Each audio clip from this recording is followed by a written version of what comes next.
Good morning, good afternoon, good evening to all of you. Welcome to my channel Mathematics Classes SKT. चलिए एक बार और मिलते हैं class first year के student से। और आज का जो हमारा सेशन है वो है ज्योमेट्रिक प्रोग्रेशंस। वैसे तो आपने ऊपर थंबनेल से लेकर के हर चीज में देख ही लिया होगा और आपने खोला ही वीडियो इसलिए होगा कि आप ज्योमेट्रिक प्रोग्रेशन पढ़ना चाहते हैं। ठीक है, तो आज आपका जो सेशन है वो ज्योमेट्रिक प्रोग्रेशन के लिए है। और ये जो टॉपिक है ये हमने लिया है सीक्वेंस एंड सीरीज से। और सीक्वेंस एंड सीरीज में आपने एपी ऑलरेडी स्टडी कर ली है, उसको आपने देख लिया है, उसको अच्छी तरह समझ लिया है। तो आज हम लोग स्टार्ट करते हैं ज्योमेट्रिक प्रोग्रेशन से। तो है क्या, आपको समझना बहुत ही आसान होगा। तो पहले सीक्वेंस से स्टार्ट करते हैं कि अगर कोई भी ऐसा सीक्वेंस आपके सामने लिखा है, जैसे जीपी मैं डायरेक्ट लिखूंगा, तो यहां पर मान लीजिए कोई भी सीक्वेंस ऐसा लिखा है a r square, a r cube, dot dot dot and so on, a are power n dot dot dot and so on. तो अगर इस तरह की चीजें अगर आप लिखते चले जा रहे हैं तो ये एक प्रकार का जो सीक्वेंस बन रहा है ये जीपी सीक्वेंस है। क्यों जीपी सीक्वेंस है मैं उसकी डेफिनेशन भी बताऊंगा आपको। मैं यहां पे कुछ और भी लिखता हूं, जैसे 1 2 4 8 16 dot dot dot and so on. AP में आपने देखा कि हर एक टर्म जो है अपने पिछले वाले टर्म से एक कांस्टेंट नंबर से बढ़ रहा था या घट रहा था। यानी कि आप कांस्टेंट नंबर को ऐड करते चले जाओ तो नेक्स्ट टर्म आपको मिलता चला जाता था, या सब्ट्रैक्ट करते जाओ तो भी आपको नेक्स्ट टर्म मिलता चला जाता था। यहां पर आपको जो अगला टर्म मिल रहा है वो डिवाइड करने से मिल रहा है और कांस्टेंट रेशियो बना रहा है। यानी आप ये कह सकते हो द सीक्वेंस ऑफ, जैसे आप कह सकते हो जीपी की जब डेफिनेशन आपको कहना होगा तो आप बोलोगे कि the sequence of numbers in which each term except the first term having the constant ratio with its preceding term, such a sequence is called the geometric progression. Is it clear? अब geometric progression यानी कि हर एक term पहले वाले को छोड़ दिया जाए तो दूसरे वाले से कांस्टेंट रेशियो बना रहा है, दूसरा वाला तीसरे वाले से कांस्टेंट रेशियो बना रहा है, तीसरा वाला चौथे वाले से कांस्टेंट रेशियो बना रहा है। इस तरह से हर एक टर्म जो लगातार है, कॉन्जिक्यूटिव है, वो एक कांस्टेंट रेशियो बना रहे हैं। जैसे आप ध्यान से देखिए तो यहां पर अगर हम बात करें तो जैसे 1 सेकेंड वाले के लिए पहले बात करते हैं, तो यहां पर देखिए 2/1 is equal to 4/2 is equal to 8/4 is equal to 16/8 and so on. इस तरह से आप चलते चले गए तो आपने क्या देखा कि यहां पर आपका जो है वो इसका जो रेशियो आ रहा है वही रेशियो इसका आ रहा है, वही रेशियो इसका आ रहा है, वही रेशियो इसका आ रहा है। यानी कि हर एक बाद वाला टर्म अपने प्रीवियस से जो कांस्टेंट रेशियो बना रहा है। और अगर ऐसा सीक्वेंस कांस्टेंट रेशियो बनाता है तो उस सीक्वेंस का ही नाम होता है geometric progression. Is it clear? GP, shortly noted as GP, इसी को जीपी कहा जाता है। तो ये आपका जो है सीक्वेंस आपकी समझ में आ रहा होगा। अब देखिए इस वाले ये जनरल सीक्वेंस है, तो जनरल सीक्वेंस के लिए बात की जाए तो T1 आपका ए है, T2 आपका जो है वो ए आर है, T3 आपका ए आर स्क्वायर है, T4 आपका ए आर क्यूब है एंड सो ऑन, ऐसे बढ़ते चले जाएंगे। अब यहां पर हम रेशियो ले लेते हैं T2/T1। तो जब T2/T1 लेंगे तो a r upon a comes out to be r. इसी तरह से अगर हम T3/T2 ले लें तब क्या होगा, यहां पर आ जाएगा a r square by a are, तो यहां पर आर आ जाएगा। यहां पर T4/T3 ले लें तो यहां पर क्या आ जाएगा, a r cube by a r square comes out to be r. तो आप देख रहे हो ना कि इसमें हर एक टर्म केवल पहले टर्म को छोड़ दिया जाए तो सेकंड टर्म पहले वाले टर्म से एक कांस्टेंट रेशियो बना रहा है, इसी तरह से थर्ड टर्म सेकंड से जो है कांस्टेंट रेशियो बना रहा है, फोर्थ टर्म थर्ड टर्म से कांस्टेंट रेशियो बना रहा है। तो जब हर एक टर्म अपने पहले वाले टर्म से कांस्टेंट रेशियो फॉर्म करने लगता है तो उस सीक्वेंस का नाम हो जाता है जीपी। इसी सीक्वेंस का नाम है जीपी। Is it clear? तो मुझे लगता है जीपी पर आपको कोई कॉन्सेप्ट अब दिक्कत नहीं होगी, आपको डेफिनेशन सब पढ़ना बहुत आसान हो जाएगा। अब जैसे कहीं से भी आप स्टार्ट करें एक कांस्टेंट रेशियो बना लें। जैसे एक और सीक्वेंस में लिखता हूं, ये जैसे पहला हो गया, दूसरा हो गया, एक तीसरा सीक्वेंस और लिखते हैं, जैसे 1 1/2 1/4 1/8 1/16 1/32 dot dot dot and so on. तो इस तरह से ये भी सीक्वेंस आपका जो है वो जीपी बना रहा है, क्योंकि जब आप इससे रेशियो लेंगे तो हर एक का रेशियो 1/2 आएगा। तो वो रेशियो जो है कैसा भी एक कांस्टेंट नंबर आना चाहिए और वो एक कांस्टेंट नंबर रेशियो बना रहा है तो उसको हम लोग जो है वो जीपी कहेंगे। अब आपके दिमाग में एक बहुत ही अच्छा क्वेश्चन आ रहा होगा कि सर अगर मान लीजिए हम यहाँ 3 3 3 3 3 3 3 3 3 3 dot dot dot and so on, अगर ऐसा लिखते चले जाएं तो क्या होगा? सर ये एपी है या जीपी है? आप बता सकते हो क्या? देखो यहां पर अगर 3 3 3 है तो एपी में आपने कहा था कि हर एक टर्म, पहले टर्म को छोड़ दिया जाए तो अपने प्रीवियस टर्म को सब्ट्रैक्ट किया जाए, यानी कि T2 माइनस T1 किया जाए तो एक कांस्टेंट रेशियो आना चाहिए, T3 माइनस T2 किया जाए तो एक कांस्टेंट रेशियो कह रहे हैं, कांस्टेंट नंबर आना चाहिए, तो कॉमन डिफरेंस वहां पर सेम होना चाहिए। यहां पे अगर कॉमन डिफरेंस लिया जाए तो 0 आएगा, और अगर रेशियो लिया जाए तो 1 आएगा। तो आप किसको बोलोगे कि ये एपी है या जीपी है? ये बहुत बड़ा सवाल है, क्योंकि बात बहुत छोटी है, लेकिन आप अगर इसके लिए बात करोगे तो आप इसका जो टर्म बढ़ता चला जा रहा है, आप इसमें क्या बोलोगे कि एपी है या जीपी है। लेकिन आज आप कंफर्म कर लीजिए कि ये आपका जीपी नहीं एपी है, क्योंकि यहां पर एक कांस्टेंट रेशियो बना रहा है, अरे कॉमन डिफरेंस सेम आ रहा है, कांस्टेंट रेशियो भी बना रहा है, लेकिन जीपी क्यों नहीं है? जब हम इसका वो सम निकालते हैं या कुछ और चीज निकालेंगे तो वहां पर आपके लिए एक प्रॉब्लम क्रिएट हो जाएगी, ठीक है, क्योंकि यहां पर रेशियो आपका जो है वो आर है, तो जब हम सम निकालेंगे तो वहां पर सम जब निकालने चलेंगे तो हमारी प्रॉब्लम पड़ जाएगी, ठीक है। तो यहां पर आपका जो है वो जीपी अगर मान करके आप निकालेंगे तो गलत हो जाएगा, तो इसकी वजह से हम इस सीक्वेंस को फिलहाल एपी के टर्म में रखेंगे। तो ये बहुत ध्यान से समझने वाली बात है। कभी कभी ऐसी चीजें भी आ जाती हैं जो व्यक्ति को कहीं ना कहीं कंफ्यूज करने की कोशिश करती हैं कि वो क्या है। तो मुझे लगता है कि आपने जीपी बहुत अच्छी तरह से समझ लिया है। तो यहां पर आप अब जीपी के लिए जब ये बात आ गई तो यहां पे सबसे पहला जो आपका टॉपिक आता है वो आता है to find the nth term of GP. जैसे आपने एपी में फाइंड किया है उसी तरह से सेम तरीके से आप यहां भी फाइंड कर सकते हैं। तो to find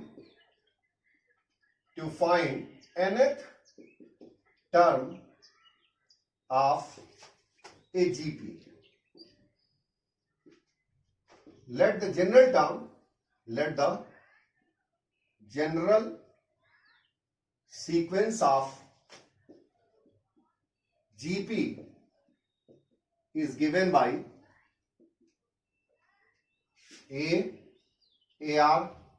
AR square, AR cube dot and so on. बहुत सारे ऐसे नंबर्स आपने मान लीजिए लिख दिए, तो ये जनरल सीक्वेंस ऑफ जीपी हो गया, ठीक है। अगर मैं यहां पे बात करूं तो फर्स्ट टर्म जरा ध्यान समझिएगा, फर्स्ट टर्म आपका क्या है? ए है। सेकंड टर्म आपका क्या है? A are.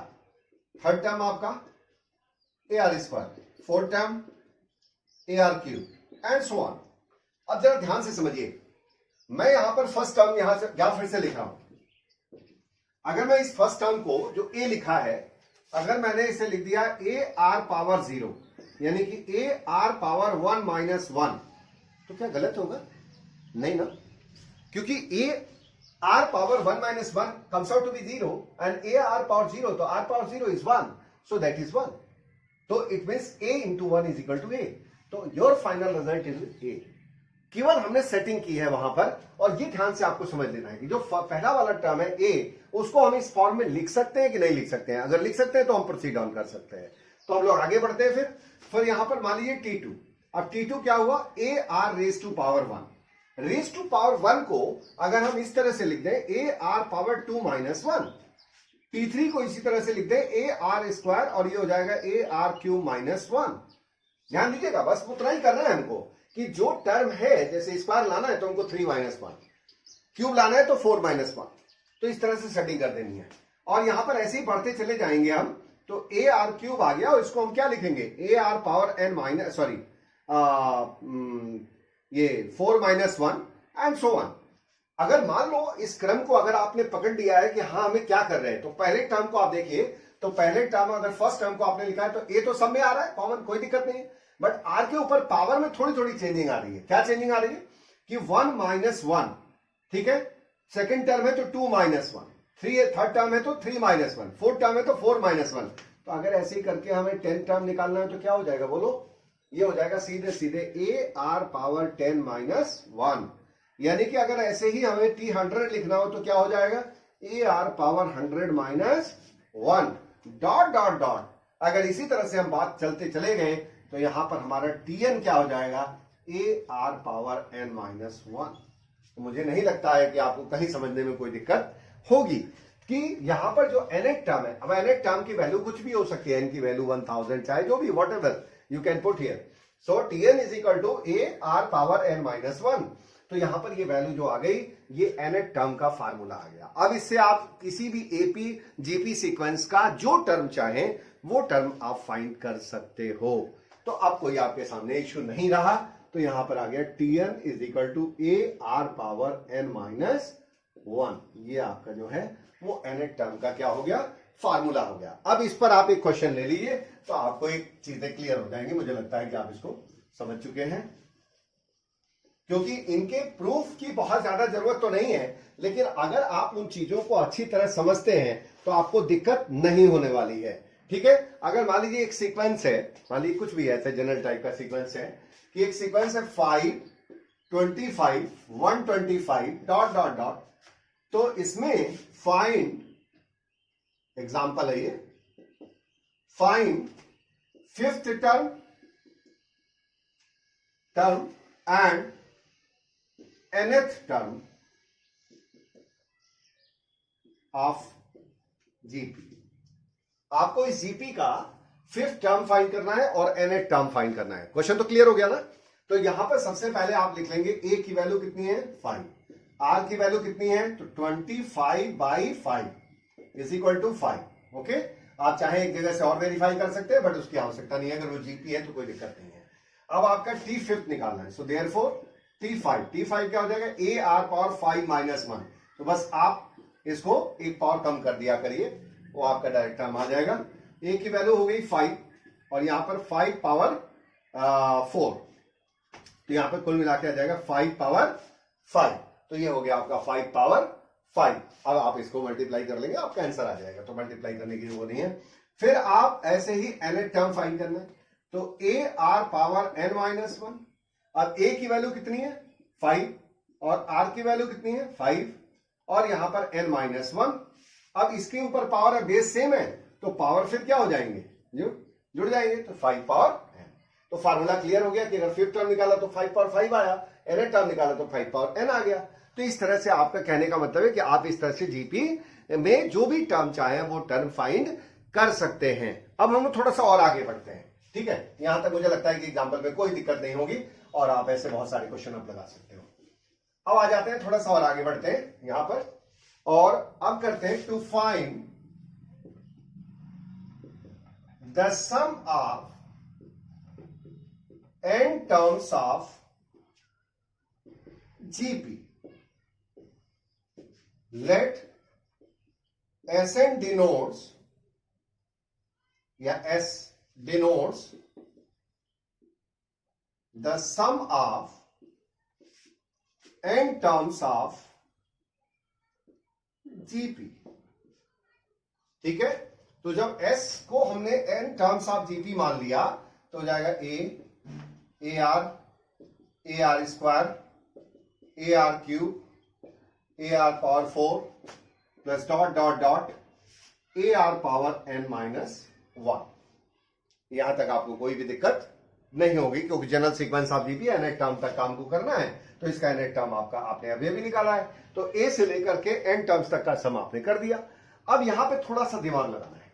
दिमाग क्या लगाना है कि इसको एज इक्वेशन नंबर 1 मान लेंगे और हम इसमें पूरे में r से मल्टीप्लाई करेंगे। किससे करेंगे, r से, तो r s हो जाएगा। जब r जो है r वही common ratio, r is the common ratio. यहां पर आपका जो टर्म है मैं यहां लिख देता हूं एक बार, a is called the first term, a is called the first term and r is called the common ratio, common ratio, or common ratio can be find out by tn plus 1 by tn। ठीक है, यहां पर आपके n की जो value होगी वो आपकी क्या होगी 1 2 3 4 dot dot dot and so on.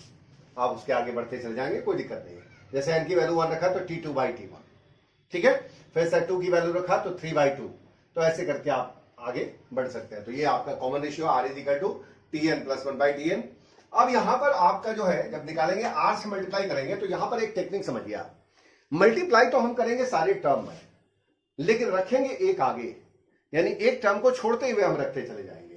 तो जब a में मल्टीप्लाई करेंगे r से, तो वो हो जाएगा ar, we will kept it just down the ar, हम ar के ठीक नीचे रखेंगे। यहां पर क्या हो जाएगा, ar में मल्टीप्लाई करेंगे, that will become the ar square, यहां पर ar क्यूब, यहां पर ar power 4 plus dot dot dot ठीक इसके पहले वाले के में जब मल्टीप्लाई करेंगे तो a are power n minus one, और जब इसमें मल्टीप्लाई करेंगे तो that will become a are power n. ये हो गया आपका इक्वेशन नंबर 2। मुझे नहीं लगता कि यहां तक कोई दिक्कत होगी आपको। एक बार फिर से समझ लेते हैं, बहुत सिंपल सी बात है, अभी तो मैंने ज्यादा नहीं लिखा है। हमने ये मान लिया कि S जो है capital S denotes the sum of n terms of GP. Okay, तो हमने S इज इक्वल टू लिख लिया A plus a r plus a r square plus a r cube plus dot dot dot plus a are power n minus one. अब यहां पे क्या है, R से मल्टीप्लाई किया इसको। जब R से मल्टीप्लाई करेंगे तो R इंटू एस हो गया, तो यहां पर A मल्टीप्लाई कर, सारे टर्म में मल्टीप्लाई होगा R का, तो R से जब मल्टीप्लाई करेंगे तो इसमें जब मल्टीप्लाई होगा फर्स्ट टर्म में तो वो रखेंगे सेकंड के नीचे, फिर सेकंड में जब करेंगे तो सेकंड थर्ड के नीचे, फिर ऐसे करके एक शिफ्ट करके रख देंगे हम। तो वो हमने शिफ्ट करके यहां पे रख दिया। अब इसको आप एक काम करिए, सबट्रैक्टिंग। क्या कर देंगे, सबट्रैक्टिंग। तो सबट्रैक्ट कर दीजिए। अब सबट्रैक्ट करेंगे तो देखिए क्या होगा यहां पर, तो सारे के साइन जो है वो रिवर्स हो जाएंगे, यानी कि नेगेटिव हो जाएगा। जब नेगेटिव हो जाएगा तो क्या घटना हो जाएगी, सारे के सारे जो है वो कैंसिल आउट हो जाएंगे। यहां पर आपके जो है ये सारे के सारे क्या हो गए, कैंसिल आउट हो गया। कोई दिक्कत नहीं यहां तक, ये आपका पूरा का पूरा कैंसिल आउट हो गया। ओके, क्या बचा वो हम लोग रख लेते हैं। सो देयरफॉर अब यहां पर S minus R S, okay, और यहां पर क्या बचा A, और यहां पर आ जाएगा minus A R power n, implies that S1 minus R is equal to A और 1 minus R power n, implies that S is equal to A1 minus R power n upon 1 minus R। यहां पर आपका जो है वो आ चुका है formula, जहां पे R की जो वैल्यू है वो लेस देन 1 के लिए। ये जो फार्मूला हमारा काम करता है वो यहां पर हमारा फार्मूला काम करता है लेस देन 1 के लिए। ठीक है, इज इट क्लियर। तो ये आपका जो है, हालांकि उसको मॉड ऑफ आर भी लिखा जाता है, लेकिन वहां पे कोई जरूरत नहीं है मॉड ऑफ आर की, आप सीधे आर लिखिए, कोई इशू नहीं है वहां पे। मॉड ऑफ आर इसलिए लिख जाता है जैसे निगेटिव आ गया, तो निगेटिव भी आ गया, तो निगेटिव को हम ऐसे वो करते हैं, तो वो निगेटिव वैल्यू तो वैसे भी आपकी क्या हो जाएगी, एक से छोटी ही हो जाएगी, तो इसमें कोई डाउट अब नहीं है। यही चीज, यही फार्मूला व्हेन, यहां पर आप देख सकते हैं when r is less than 1। अब यहां पर आल्सो क्या हो जाएगा, S is equal to A R power n minus one upon R minus one, R is greater than 1, R is greater than 1, यानी कि फार्मूला वही है। हमने केवल ये कर दिया कि यहां पर आपका जो है, अगर R की वैल्यू 1 से बड़ी होती है तो आप फार्मूला इस तरह से शिफ्ट कर लीजिएगा। जब 1 से बड़ी होगी तो आप ये फार्मूला इस तरह से शिफ्ट करके आप लगा सकते हैं, मतलब उसमें माइनस कॉमन लेकर के आपने काम कर लिया है। तो ये हो गया आपका सम ऑफ दिस। अब यहां पर मैं थोड़ा सा इकट्ठा कर देता हूं, तो आप समझ गए होंगे। यहां पर मैं अब सम का फार्मूला लिख देता हूं, तो वो हो जाएगा, यहां पर क्या हो जाएगा, A 1 minus r power n upon 1 minus r, R less than 1, and Sn is equal to A R power n minus 1 upon 1 minus R, R is greater than 1। अब यहां पर अगर R की वैल्यू जो है वो ग्रेटर देन 1 भी हो जाती है तो कोई इशू नहीं है। कुछ गलत हो रहा है यहाँ पे, R माइनस 1 होना चाहिए ना, वही मैंने कहा कि यहाँ पे तो उल्टा हो जाएगा, तो R is greater than 1 correct है, तो R इधर होना चाहिए था। तो ये आपका आ गया। तो वहां पर मैंने साइड बाय में इसलिए लिख दिया है कि आपके सामने ये फार्मूले जो हम निकालते जा रहे हैं वो आपके सामने इकट्ठा यहां पर दिखते रहेंगे। जहां पर आपका A जो है, where A is equal to first term, उस सीक्वेंस का ये फर्स्ट टर्म है, R जो है वो कॉमन रेशियो है। कॉमन रेशियो कैसे निकालते हैं वो ऊपर बताया गया है, and n is the number of terms, n is the number of terms. तो ये आपके जो है वो सीक्वेंसेस आ चुके हैं, और यहां पर इस सीक्वेंस की वैल्यू आप निकाल सकते हैं। अब जो है आप सम का भी काम कर सकते हैं। तो यहां पर भी हम लोग क्वेश्चन लेंगे, और इस क्वेश्चन पे एक क्वेश्चन ऐसा लेंगे हम लोग कि जो थोड़ा एग्जाम्पल ही मैं थोड़ा अलग ले लेता हूं आपके लिए, और एक इस तरह का एग्जाम्पल ले लेता हूं कि जो कि बिल्कुल डिफरेंट होगा। क्योंकि आप एपी पढ़ चुके हो तो हम लोग थोड़ा सा अलग इस पे काम कर सकते हैं। तो मैं इसे मिटा रहा हूं, अब तो आपको कोई दिक्कत नहीं है, आप एक बार इसको नोट कर चुके होंगे, और नहीं किया है तो आप इसे कर लीजिए। वीडियो को पॉज करने के बाद मैं यहां पर आगे चलता हूं। मैं बच्चों हमेशा ये चाहता हूं कि आपका कम से कम जब हम वीडियो पे काम करें, जब हम लेक्चर वीडियो बनाएं, तो हम आपका टाइम खराब ना करें। मैं हमेशा इस कोशिश करता हूं कि मेरी जो फास्ट वॉइस है इसको आप थोड़ा सा एकोमोडेट करेंगे, और आप, मुझे लगता है कि इसमें किसी को कोई समस्या नहीं होनी चाहिए। मैं सिर्फ और सिर्फ इसलिए थोड़ा सा फास्ट रीडिंग करता हूं कि उतनी भी फास्ट नहीं है कि जिससे कि आपका टाइम कम खराब हो, और ज्यादा से ज्यादा हम उस टाइम का यूज करके ज्यादा से ज्यादा क्वेश्चन के बारे में बात करें या ज्यादा से ज्यादा टॉपिक्स के बारे में बात करें। तो बच्चों, मुझे लगता है कि यह बात आपको निश्चित रूप से पसंद होगी और आप इसे लाइक कर रहे होंगे। तो यहां पर हम लोग फिर आगे बढ़ते हैं और यहां पर एक सीक्वेंस लिखते हैं कि find the sum of the sequence. यहां पर एक क्वेश्चन लिखते हैं, find the sum of the sequence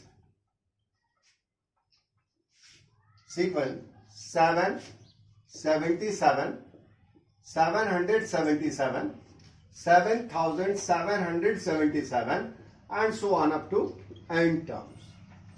बड़ा इंटरेस्टिंग लग रहा होगा आपको देखने में ही कि ये तो सर, और फर्स्ट लुक में आपको ऐसा भी लग रहा होगा कि अरे ये तो जीपी बन रहा है, ये कोई दिक्कत नहीं है, तो जीपी दिख रहा है हमको। सर जीपी है ही नहीं। मजे की बात है कि ये जीपी नहीं है और जीपी बनाना पड़ेगा, और देखिए अभी किसमें क्या क्या तमाशे होने हैं। तो यहां पर पहले तो एक बात आ गई कि find the sum of the sequences like this n terms, यानी n टर्म्स तक का इसका सम फाइंड करना है। तो पहले हम लोग चलते हैं यहां पर, इसका सोल्यूशन करते हैं, इसका सोल्यूशन देखते हैं, बहुत इंटरेस्टिंग है। तो यहां पर हम लोग मान लेते हैं कि let s is equal to 7 plus 77 plus 777 plus 7777 plus dot dot dot plus up to n terms. आप डाल सकते हैं n terms up to n terms. Okay, यहां तक आपको कोई डाउट नहीं होना चाहिए। तो ये आपका जो है वो आ गया, आपने s मान लिया। अब आप सोच रहे होंगे कि कैसे इसको डील करेंगे, क्योंकि यहां पे अगर हम इससे इसको डिवाइड कर रहे हैं तो 11 आ रहा है, और जब इससे इसको डिवाइड करेंगे तो 11 नहीं आ रहा है, तो कुछ और आने लगा, तो गलत हो गया। इसका मतलब यहां पे कॉमन रेशियो सेम नहीं है। जब कॉमन रेशियो सेम नहीं है तो ये अभी जीपी नहीं है, यानी तब तक हम इस पर फार्मूला अप्लाई नहीं कर सकते जब तक ये जीपी या एपी ना बन जाए। तो यहां पर देखिए क्या होने वाला है कि अब हम लोग यहां पर पहले इसे जीपी बनाने की कोशिश करेंगे। तो उसके लिए एक तरीका देखिए क्या है कि हम यहां पर 7 से आप मल्टीप्लाई कर दिए, मतलब 7 कॉमन ले लीजिए, तो 7 कॉमन ले लेंगे, ठीक है। तो जब 7 कॉमन लेंगे तो यहां पर क्या आ जाएगा, देखिए यहां आ जाएगा 1, यहां आ जाएगा 1 1, यहां आ जाएगा 1 1 1, यहां आ जाएगा 1 1 1 1। ओके, यहां तक आपको समझ में आ रहा होगा, 1 1 1 1 plus dot dot dot up to n terms. इसमें तो कोई डाउट हो गया नहीं, क्योंकि आप 7 तो कॉमन आराम से ले सकते हो, उसमें कोई दिक्कत नहीं है। 7 सभी को डिवाइड कर देगा सिंगल सिंगल टर्म से। तो अब यहां पर, अब इसका एक तरीका ध्यान से समझिए, जब ये 1 1 1 आ जाए तो आपको 9 से मल्टीप्लाई करना है, 9 से डिवाइड करना है। You will divide the whole term by 9 as well as multiply by 9, तो ताकि आपका इक्वेशन बैलेंस रहे। तो हम यहां एक काम कर रहे हैं, यहां 9 से डिवाइड कर रहे हैं, और जो 9 से हम मल्टीप्लाई कर रहे हैं वो अंदर ले जा रहे हैं। तो यहां हो जाएगा 9 9 9 999 9999 plus dot dot dot up to n terms. यहां तक कोई डाउट आपको नहीं होगा बिल्कुल भी। अब यहां पर देखिए फिर दिमाग लगाना है, यानी हर वक्त इसमें आपको जो है आपको अपना ब्रेन अप्लाई करना है क्या, और लेकिन है भी आसान। ट्रिक आपको अगर पता है तो ट्रिक में कोई दिक्कत नहीं होगी, ट्रिक आपको पता होनी चाहिए। अब 9 को हम क्या ले सकते हैं, we can write here 10 minus 1, we can write here 10 minus 1। 99 can be written as 10 square minus 1, 999 can be written as 10 cube minus 1, plus dot dot dot, इसी तरह से 10 power 4 minus 1, plus dot dot dot up to n terms. Okay, मुझे नहीं लगता कि कोई दिक्कत होगी। 10 में से घटाएंगे 9 बचेगा, 100 में से घटाएंगे 99 बचेगा, 1000 में से घटाएंगे 999 बचेगा, और 10,000 में से घटाएंगे तो 9,999 बचेगा, एंड सो ऑन, इसी तरह से चलते चले जाएंगे। तो यहां पर अब देखा आपने, अब इससे क्या फायदा हुआ, हम सभी के पहले वाले टर्म को उठा लेके अलग कर लेते हैं और 1 1 1 को अलग कर लेते हैं, सभी n टर्म्स तक जाएंगे। तो ये आपका आ जाएगा 7/9, अब यहां जाएगा 10 plus 10 square plus 10 cube plus 10 power 4 plus dot dot dot up to n terms. Okay, इसको आप कर्ली ब्रैकेट में कर लीजिए और माइनस यहां पर आ रहा है तो माइनस को आप ले लीजिए कॉमन, तो यहां पर आ जाएगा 1 plus 1 plus 1 plus 1 plus up to n terms. Okay, यहां पर मुझे नहीं लगता कि आपको यहां तक कोई दिक्कत आने वाली है, बिल्कुल बहुत आराम से आपने समझ लिया। सभी के पहले हर एक टर्म का जो पहला जो इसमें डिजिट था, जैसे a माइनस बी फॉर्म में लिखा है, तो a वाले को सबके a वाले को एक जगह कर लिया और b वाला सब -1 -1 था तो माइनस कॉमन ले लिया तो 1 प्लस 1 करके हो गया। अब यहां पर क्या आ जाएगा 7/9। अब 7/9 जब आप करेंगे तो यहां पर देखिए क्या आ जाएगा 10 प्लस 10 स्क्वायर प्लस डेटा। ये क्या बना रहा है, अब आपको कोई दिक्कत नहीं होनी चाहिए समझने में। अब ये पहला वाला सीक्वेंस जीपी बना रहा है, ये आपका क्या बन गया, जीपी बन गया। ये जो चीज आई ये आपका जो है वो जीपी है और ये जो टर्म आया ये आपका एपी है।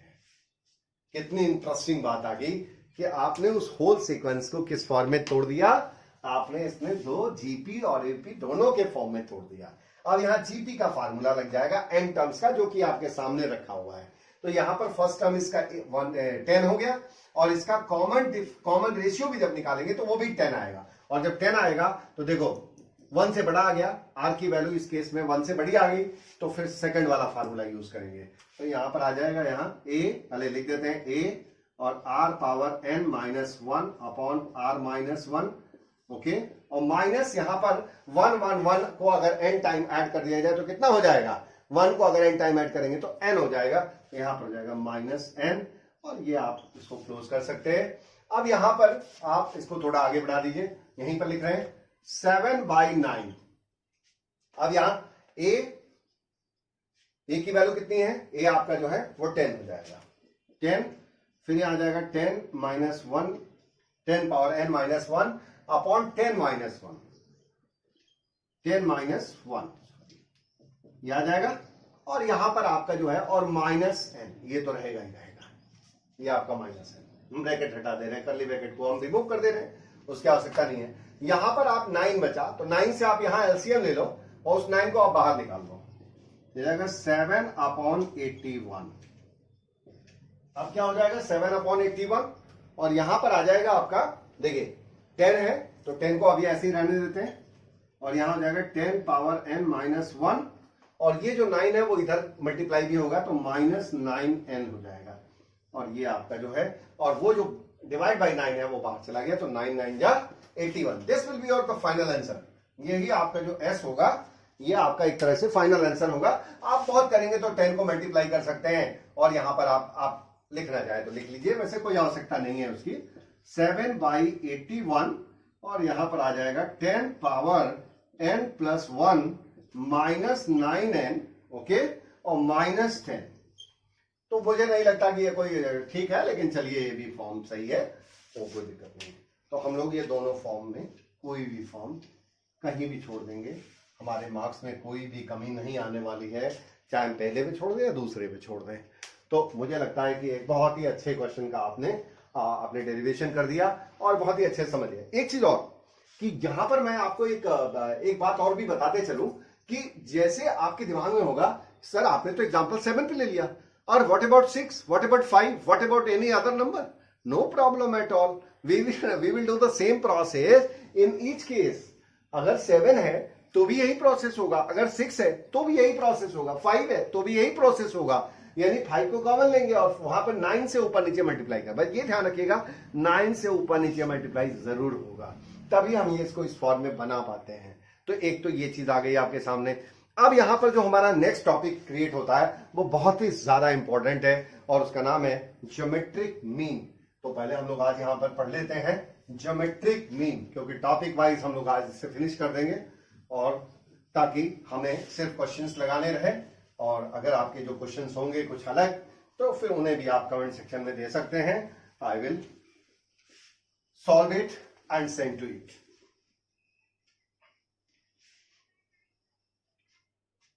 ओके, हमारा जो नेक्स्ट टॉपिक आ रहा है उसका नाम है ज्योमेट्रिक मीन। ज्योमेट्रिक मीन बड़ा इंपॉर्टेंट टॉपिक है, एक तरह से देखा जाए बहुत ही ज्यादा इंपॉर्टेंट टॉपिक है ज्योमेट्रिक मीन निकालना। मीन आप अच्छी तरह जानते हैं कि मीन जो होता है वो क्या होता है, एक प्रकार का एक एवरेज है, और मीन जो होता है वो एवरेज होता है, यानी कि आप ज्योमेट्रिक मीन यानी कि ज्योमेट्रिक प्रोग्रेशन में उसका एवरेज निकालना। तो जैसे आपने अर्थमेटिक का वहां निकाला, उसी तरह से यहां पर ज्योमेट्रिक का निकालना है। तो ज्योमेट्रिक मीन के लिए यूं कह सकते हैं कि अगर हम मान लेते हैं यहां पे कि a b c, let a b c are the 3 numbers which form GP. और ध्यान से सोचिए, बड़ा मजा आएगा, कठिन नहीं है, चीजें आसान हैं, लेकिन हम उस पर कितना ब्रेन लगाते हैं ना, वो डिपेंड करता है। और कभी भी ये मत सोचो कि सिर्फ और सिर्फ it is the responsibility of the teacher are who are in front of the camera. The main responsibility is those who are the back of the camera. जो पीछे है ना, जो कैमरे के पीछे है, यानी कि जो बाद में देखेंगे, वो ज्यादा इंपॉर्टेंट है, और उन्हीं से हमारी वजूद है। तो इसलिए आपको उसमें जब भी आप ध्यान लगाओगे, आप उसमें अंदर घुसते चले जाओगे। जैसे कुछ बच्चे कभी कभी मैंने देखा है कि वो वीडियोस को स्टार्ट तो करते हैं, लेकिन वो उससे अंत तक नहीं जाते। जाना चाहिए, जब आप अंत तक जाओगे तो आपको मिलेगा। देखो, फल तभी मिलता है जब आप किसी भी काम को पूरा करते हैं। अगर आप किसी वर्क को पूरा ना करें, फिजिक्स पढ़ते हैं आप, वर्क कब कहा जाता है? आपने किसी दीवार पे फोर्स लगाया, दीवार तो हिली नहीं, क्या फोर्स नहीं लगाया? फोर्स लगाया, लेकिन काम अगर वर्क की डेफिनेशन में देखोगे तो वर्क नहीं हुआ, वर्क जीरो है वहां पर। अब वर्क जीरो है, वहां पे और सारी बातें आएंगी। अब आप कहेंगे नहीं साहब मेरी एनर्जी का लॉस हुआ, ये हुआ, वो सारी बातें अलग है।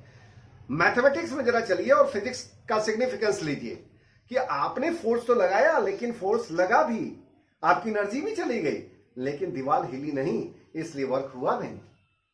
तो अमूमन हमें यहां पे दीवार हिला देनी है, गिरा देनी है, और वर्क को दिखा देना है। और वो तभी होगा जब we will sustain, you will sustain along with me in the whole period. So my request is that you will sustain in whole period, then you will get the whole things. Okay, बहुत हो गया lecture, फिर start करते हैं।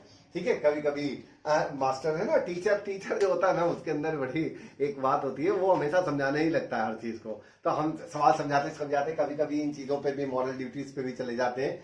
कोई बात नहीं है, आपको वो ज्यादा जरूरी भी है। तो यहां पर अगर हमने 3 नंबर्स ले लिए, ए बी सी फॉर्म में जीपी, तो आप बताओ कि जीपी का रूल क्या कहता है? T2 by T1 is equal to T3 by T2. Okay, no problem भाई। T2 by T1 second term का फर्स्ट टर्म से रेशियो वही आएगा जो थर्ड टर्म का सेकेंड से आएगा। अब यहां पर हम अप्लाई कर देते हैं, तो B by A is equal to C by B। अगर इसको इंप्लाइज कराया जाए तो B square is equal to AC।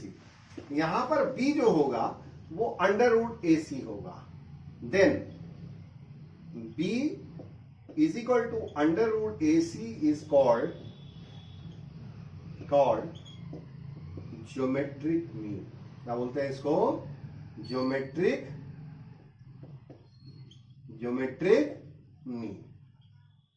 Okay, ये जो है B जो है और इसकी जो वैल्यू होगी वो अंडर रूट AC होगी, वो हो गया इसका ज्योमेट्रिक मीन। यहां तक कोई डाउट तो नहीं किसी को नहीं होना चाहिए। लेकिन आपके दिमाग में एक बहुत बड़ी चीज आ रही होगी, मैं समझ पा रहा हूं कि सर 3 ही नंबर होंगे क्या ऐसा होगा क्या कि सीक्वेंस में सिर्फ 3 ही नंबर होंगे और बीच वाले को कह देंगे? अगर बहुत सारे नंबर हुए तो कैसे ज्योमेट्रिक मीन फाइंड करेंगे? या हमें कोई पर्टिकुलर मीन फाइंड करना होगा तो हम कैसे फाइंड करेंगे? जैसे पर्टिकुलर टर्म फाइंड करना था तो हम लोगों ने फर्स्ट फार्मूला लगा लिया था कि हम लोग पर्टिकुलर टर्म निकाल सकते हैं, सम ऑफ टर्म्स निकाल सकते हैं। तो उसी तरह से अगर हमको पर्टिकुलर ज्योमेट्रिक मीन फाइंड करना है तो हम कैसे फाइंड करेंगे? आ रहा है ना दिमाग में? डेफिनेटली आपके आगे यही बात आ रही होगी कि सर 3 ही नंबर नहीं होंगे और भी नंबर होंगे, तो फिर हम उसे कैसे फाइंड करें? फिलहाल 3 नंबर तो आपकी समझ में आ गया कि जो B है अंडर रूट AC, इसी को हम कहते हैं ज्योमेट्रिक मीन। किसका?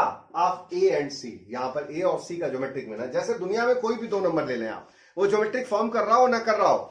जैसे मान लीजिए हमें नहीं पता, हमने 3 ले लिया या 6 ले लिया, और हमने इन 3 और 6 का क्या ले लिया? Under root 3 into 6। अब ये क्या हो गया, √18। √18 का मतलब 9 2 18, 3√2। अगर हम देखें तो 3√2 आ गया। अब देखिए जीपी फॉर्म हो गया। पहले ये जीपी नहीं था, पहले ये जीपी नहीं था। मैंने आपसे कहा कि 3 और 6 दो नंबर आए। अब 3 और 6 में दो नंबर आए तो आपने कहा कि इसका ज्योमेट्रिक मीन निकाल दिया आपने। अब जो ज्योमेट्रिक मीन निकाल दिया तो ज्योमेट्रिक मीन आ गया 3√2। और जब 3√2 आया तो 3√2 आपने कहा रख दिया इसके बीच में। अब ये जीपी बन गया। अब देखो इससे इसका रेशियो लोगे √2 आ गया, और इससे इसका रेशियो लोगे तो √2 आ जाएगा। जो नेक्स्ट लेक्चर है या नेक्स्ट जो टॉपिक है वो आपका है to find the and geometric means between A and B where A, B belongs to real number and A is less than B। ठीक है, यहां पर आपका जो नेक्स्ट टॉपिक है वो, क्योंकि आप ये समझ रहे होंगे कि हमेशा हमने बताया है 3 ही नंबर है, तो 3 नंबर क्या हमेशा थोड़ी ना जीपी में होंगे, जीपी में तो बहुत सारे नंबर होंगे। तो बहुत सारे नंबर हो सकते हैं, ये 2 नंबर के बीच में मतलब 100, 200, 400 या कुछ भी फाइनाइट नंबर्स हो सकते हैं। तो और ये इनफाइनाइट सीक्वेंस भी जाता है, अभी मैं उसके बारे में भी बात करूंगा यहां पर। तो to find the n geometric means, तो हम लोग मान लेते हैं यहां पर कि let G1, G2, G3 dot dot dot Gn be the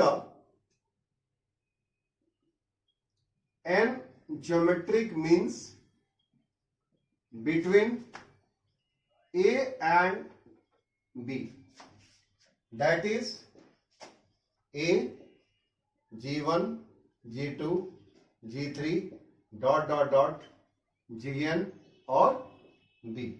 ये फॉर्म कर रहा है जीपी, क्योंकि डेफिनेटली जब जीपी सीक्वेंस है और आपने इसके अंदर एन ज्योमेट्रिक मीन्स डाल दिए हैं तो इसका मतलब है कि ये आपका आ गया एन ज्योमेट्रिक मीन्स। ठीक है, अब यहाँ पे टोटल नंबर ऑफ टर्म्स कितने हो गए, टोटल नंबर ऑफ टर्म्स। मैं बाद में फॉर्मूला आपको बता दूंगा, लेकिन पहले आप इसका डिटेल समझ लें कि ये कैसे निकाला जाता है। तो to find the total number of terms, तो टोटल नंबर ऑफ टर्म्स कितने हो गए इसके, total number of terms will be n+2। Okay, इसके अंदर n+2 टर्म्स हो गए। ठीक है, सो देयरफॉर n+2 टर्म कौन होगा, वो होगा b। जैसे मान लीजिए किसी सीक्वेंस में 10 ही टर्म है तो 10वां टर्म कौन होगा, जो लास्ट होगा, तो लास्ट टर्म हो गया। वहां पर लास्ट टर्म के लिए भी कॉन्सेप्ट आप कर सकते हो, इस जगह पे भी कभी कभी लोग लास्ट टर्म पे बात करते हैं तो लास्ट टर्म पे भी आप लिख सकते हो। यही चीज आपकी जो है लास्ट टर्म हो जाती है।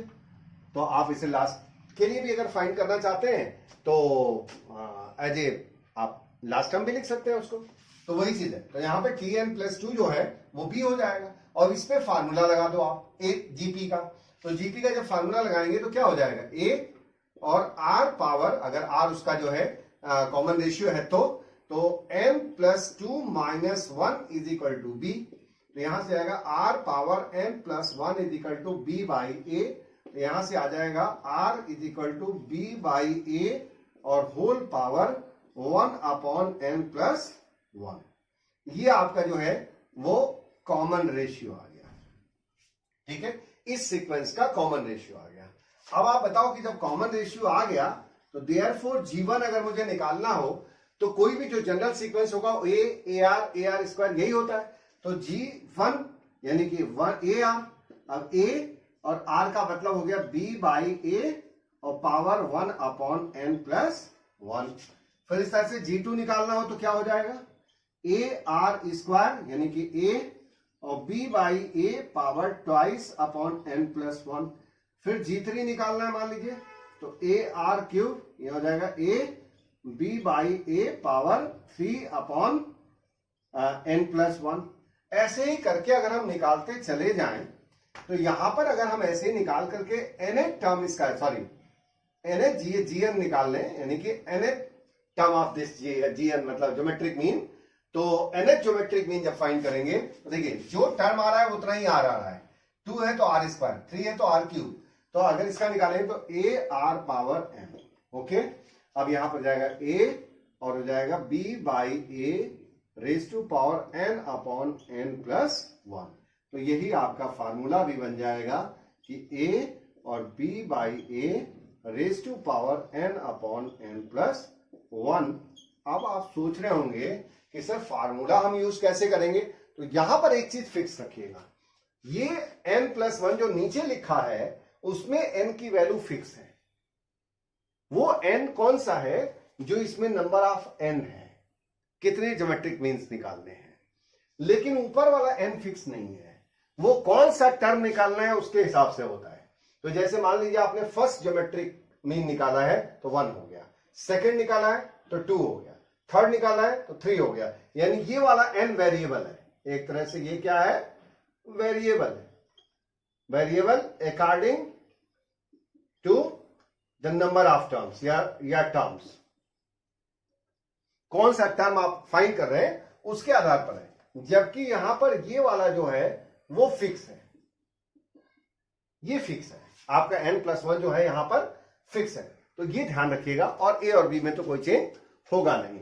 तो मुझे लगता है कि आपका फार्मूला भी क्लियर हो गया। अगर आपको a और b दो टर्म दिए हुए हैं, कोई भी टर्म दिया है, a और b की जगह कोई और चीज हो सकती है, तो आप ये फार्मूला यूज कर सकते हो। a को एज्यूम कर लीजिएगा, b को एज्यूम कर लीजिएगा, और कितने निकालने हैं उसके बीच में केवल r आपको फाइंड करना है, और r फाइंड करने के बाद आराम से आप जो है इसमें पुट करते चले जाएंगे, वो नंबर ऑफ टर्म्स आपका निकलता चला जाएगा। मैं इस पर एक एग्जांपल लेता हूं तो मुझे लगता है आपको और बेहतर समझ में आ जाएगा।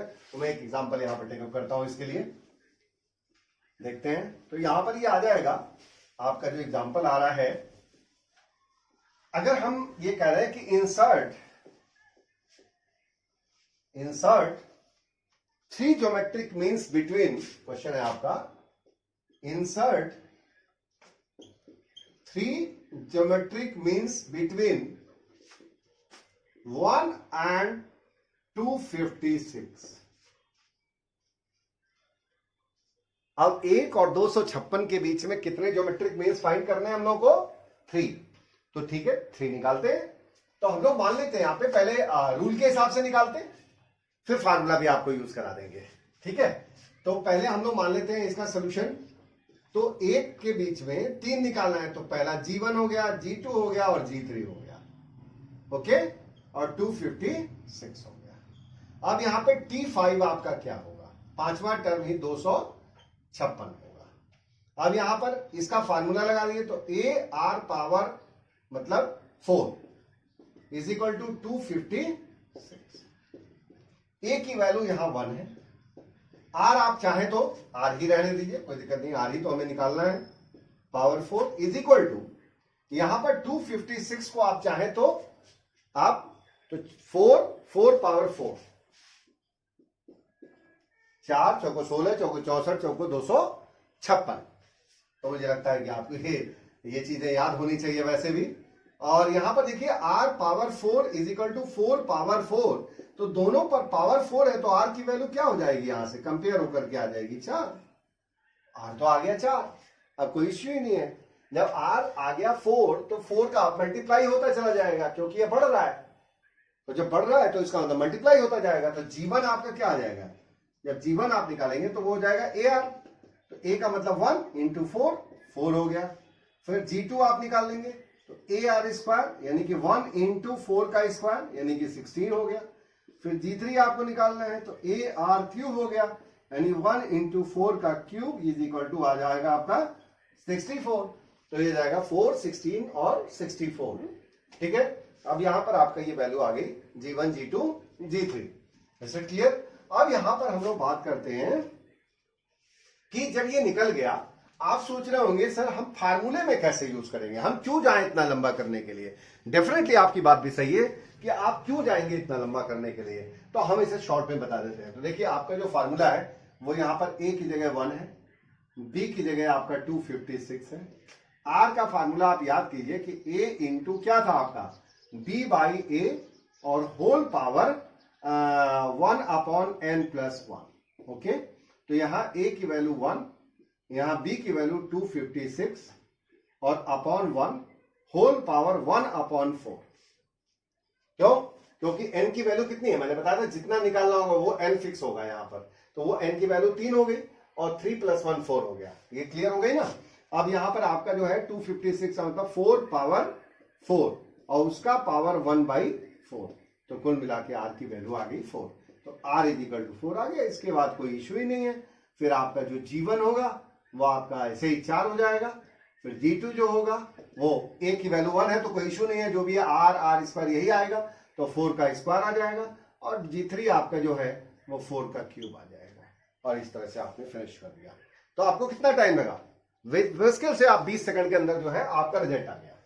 तो आप इस तरह से यूज कर सकते हैं। तो इसका आप लिख लीजिए अल्टरनेट मेथड। ये बात भी समझ में आ गई। अब एक और क्वेश्चन मैं यूज कराना चाहता हूं, मेरे दिमाग में चल रहा है, मेरे दिमाग में बहुत सारे क्वेश्चन चलते रहते हैं, तो मैं ये चाह रहा हूं कि एक क्वेश्चन मैं आपको यूज कराऊं। और ये आपने समझ लिया होगा, इसको आपने नोट भी कर लिया होगा। तो एक क्वेश्चन हम यहाँ पे और ज्योमेट्रिक मीन पे ही करते हैं, और बड़ा फेमस टाइप का रहता है वो, और अक्सर जो डिस्क्रिप्टिव एग्जाम्स हैं उसके अंदर पूछ लेता है। जहां पे ऑब्जेक्टिव के लिए तो नहीं, लेकिन ऑब्जेक्टिव के लिए तो आपको सिर्फ मैंने वो वैल्यू निकालनी होगी, बट सब्जेक्टिव वाले में जरूर पूछता है। तो हम लोग उसमें बात कर लेते हैं। आपको एक क्वेश्चन लिखते हैं, find the value of n, find the value of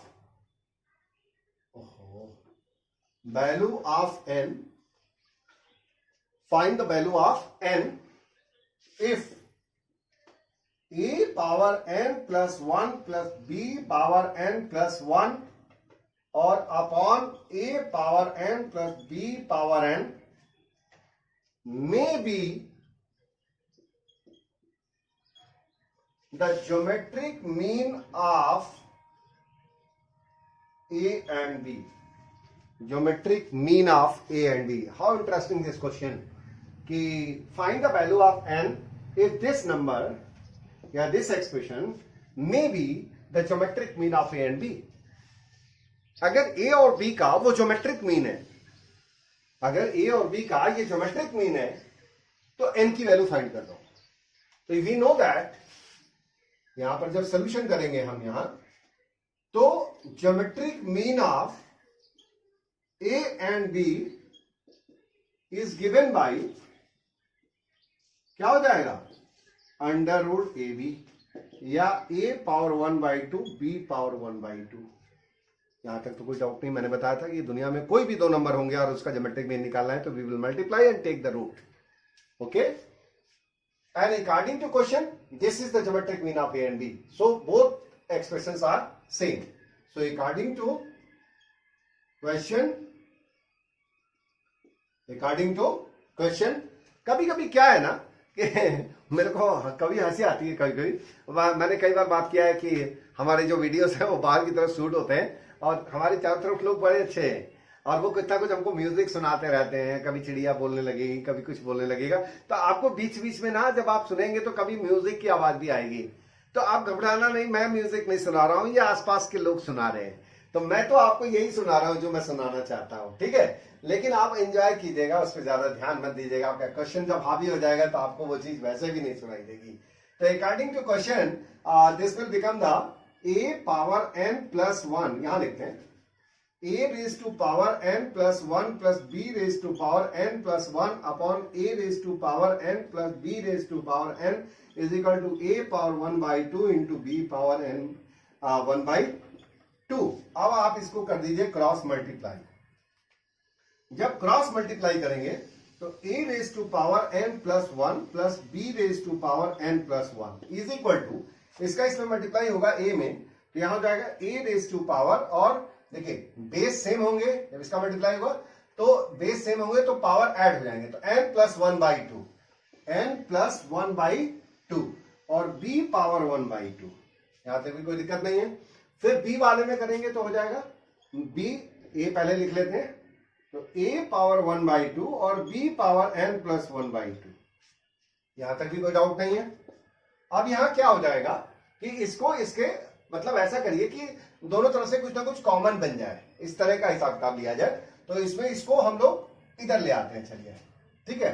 या किसको लेके आया जाए यहां पर, ठीक है उसी को ही लेके आइए। तो यहां पर आ जाएगा a raise to power n plus 1 minus a raise to power n plus 1/2 b power 1/2। यहां तो कोई दिक्कत नहीं, इज इक्वल टू, फिर यहां पर जाएगा a पावर 1/2 और b पावर n प्लस 1/2, और इसको हम उधर कर देते हैं minus b power n plus 1। अब यहां से आप कॉमन ले लीजिए a raise to power n plus 1/2। तो देखिए क्या बचेगा, जब आप इसको कॉमन ले लेंगे तो यहां पे a रेज टू पावर 1/2 बचेगा और यहां minus b raise to power 1/2 बचेगा। यहां पर आप फिर जो है b raise to power n plus 1 common ले लीजिए, n प्लस 1/2 कॉमन ले लीजिए, तो यहां बच जाएगा आपका a रेज टू पावर 1/2 और minus b raise to power 1/2। Okay, अब यहां पर क्या होगा कि जैसे ही आप इसको ये करेंगे तो यहां पर a और b दोनों डिफरेंट है, तो जब दोनों डिफरेंट है तो हम इसे कैंसिल आउट ले सकते हैं। अब मैं जरा यहां लिखता हूं, ठीक है। अब यहां क्या बचा वो ध्यान दीजिए, दिस इंप्लाइज दैट, यहां से आप इसे आप खत्म भी कर सकते हैं, इसकी कोई जरूरत नहीं है आप, और थोड़ी जगह बन जाएगी हम लोग की।